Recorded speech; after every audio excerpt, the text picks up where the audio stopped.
గతంలో మనం ఒకటికి రెండు సార్లు ముచ్చటించుకున్న మాట మళ్ళీ ప్రస్తావిస్తున్నాను ఈ వీడియో లాగ్లో. నిర్మలా సీతారామన్ గారు, మన ఆర్థిక మంత్రి గారు, మొన్న పార్లమెంట్లో బడ్జెట్ సమర్పించిన మేరకు అందుబాటులోకి వచ్చిన డేటా ఆధారంగా మన ఫెడరల్ వ్యవస్థను నరేంద్ర మోదీ ప్రభుత్వం ఎంత చక్కగా గౌరవిస్తున్నది మరోసారి చెప్పక తప్పడం లేదు. కేంద్రం పన్నులు వసూలు చేసి అలా వసూలైన మొత్తంలో రాష్ట్రాలకు వాటా పంచుతుంది. ఆర్థిక సంఘం సిఫారసుల మేరకు ఈ వాటా పంపకం జరుగుతుంది.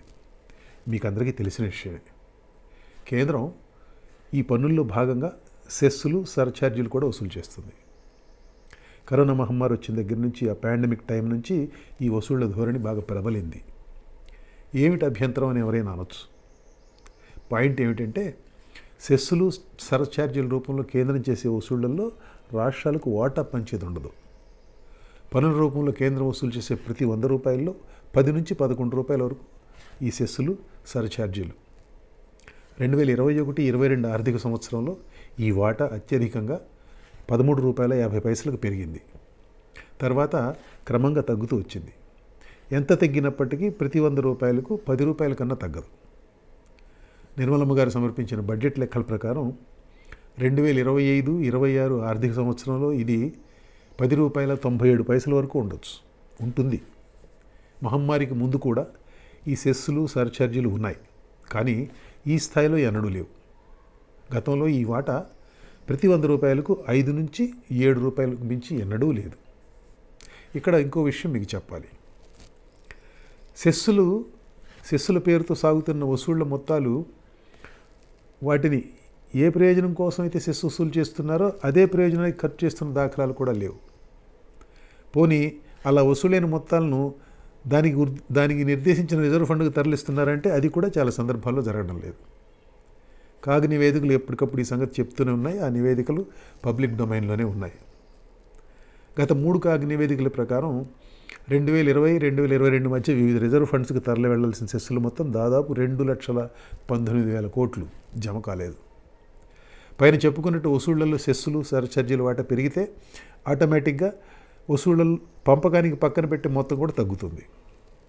2021-22 ఆర్థిక సంవత్సరం నుంచి కేంద్రం వసూలు చేసే ప్రతి 100 రూపాయల్లో ఈ మొత్తం పంపకానికి పక్కన పెట్టే మొత్తం ₹90 కన్నా తగ్గింది కొంచెం. 2025-26 బడ్జెట్ ప్రతిపాదనల ప్రకారం ఈ మొత్తం వచ్చే సంవత్సరానికి కూడా ₹90 కన్నా తక్కువే ఉంటుంది. కరోనా మహమ్మారికి ముందు ఈ మొత్తం ₹91 నుంచి ₹95 వరకు ఉండేది. ఈ మొత్తం నుంచి ఇచ్చే వాటాలు అన్ని రాష్ట్రాలకు కలిపి ప్రస్తుతం 41%. 15వ ఆర్థిక సంఘం సిఫారసు అనమాట ఈ 41% మొత్తం మీద పంచాలి అనేది.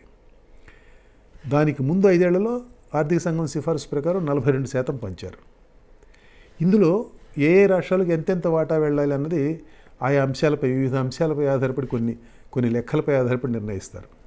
రాష్ట్ర ఆర్థిక పరిస్థితి వాటిలో ప్రధానమైనది. దాని కింద అత్యధికంగా తలసరి ఆదాయం ఉన్న రాష్ట్రం పైన ఉన్న రాష్ట్రంతో పోలిస్తే దానికి దగ్గరగా ఉన్న రాష్ట్రం నుంచి దూరంగా ఉన్న రాష్ట్రం వరకు పన్నుల్లో వాటా శాతం పెరుగుతూ పోతుంది. అంటే తలసరి ఆదాయం అత్యల్పంగా ఉన్న రాష్ట్రానికి ఎక్కువ శాతం వాటా దొరుకుతుందన్నమాట. ఇది ప్రధానమైన ప్రాతిపదిక. అయితే దీంతోపాటు కుటుంబ నియంత్రణ, జనాభా వైశాల్యం మధ్య, రాష్ట్ర వైశాల్యం మధ్య నిష్పత్తి, అడవుల విస్తీర్ణం, పన్ను వసూళ్ళలో పనితీరు వంటి అంశాలను కూడా పరిగణలోకి తీసుకుంటారు. ఈ విధానంపై కొన్ని దక్షిణాది రాష్ట్రాలకు అభ్యంతరం ఉన్న విషయం మనందరికీ తెలుసు. మంచి ఫలితాలు సాధిస్తున్న రాష్ట్రాలను కొట్టి పనిచేయని రాష్ట్రాలకు పెడుతున్నారనే విమర్శ కొంతకాలంగా ఉంది. కేంద్రంలో ఉన్న బీజేపీ ప్రభుత్వం ఉత్తరాదిన ఉన్న తమ ఏలుబడిలోని రాష్ట్రాలకు అనుకూలంగా వ్యవహరిస్తున్నది, ఈ పద్ధతిని వాళ్ళకు అనుకూలంగా ఉండేట్టు చేస్తున్నారు అన్న విమర్శ కూడా కొంతకాలంగా వినపడుతుంది. దానికి తగ్గట్టుగానే ఈ ప్రస్తుత అమల్లోని విధానం కింద ఉత్తరప్రదేశ్, బీహార్ రాష్ట్రాలకు ఈ పన్నుల్లో వాటా సింహభాగం వెళుతున్నది. 2002 నుంచి 2022 వరకు చూస్తే అన్ని దక్షిణాది రాష్ట్రాల వాటా గణనీయంగా తగ్గింది. ఉదాహరణకు ఆంధ్రప్రదేశ్, తెలంగాణ కలిపి చూస్తే 2002లో అందిన వాటా ఈ 2 రాష్ట్రాలకు కలిపి 7.73%. అది 2022కి వచ్చేసరికి 6.15% తగ్గింది. 2026లో మరింత కిందకు, అంటే 6.1% తగ్గుతుందని నిర్మలమ్మ గారి బడ్జెట్లో చెప్పారు. తమిళనాడు వాటా 2002లో 4.98% కాగా 2022లో 4.08% తగ్గింది. కేరళ అయితే మరీ అన్యాయం. 3.08% నుంచి 1.93%కి పడిపోయింది. మహారాష్ట్ర వాటా 4.71% నుంచి 6.32%కి పెరిగింది. మధ్యప్రదేశ్ వాటా 6.47% నుంచి 7.85%కి పెరిగింది. గుజరాత్ వాటా 2.87% నుంచి 3.48%కి హెచ్చింది. యూపీ వాటా 19.15% నుంచి 17.94%కి తగ్గింది. కానీ ఆ రాష్ట్రానికి అందుతున్న సింహభాగంతో పోల్చుకుంటే ఈ తగ్గుదల అసలు లెక్కలోకే రాదు. బీహార్ పరిస్థితి కూడా అంతే. 11.49% నుంచి 10.06%కి తగ్గింది. చూసారుగా లెక్కలు.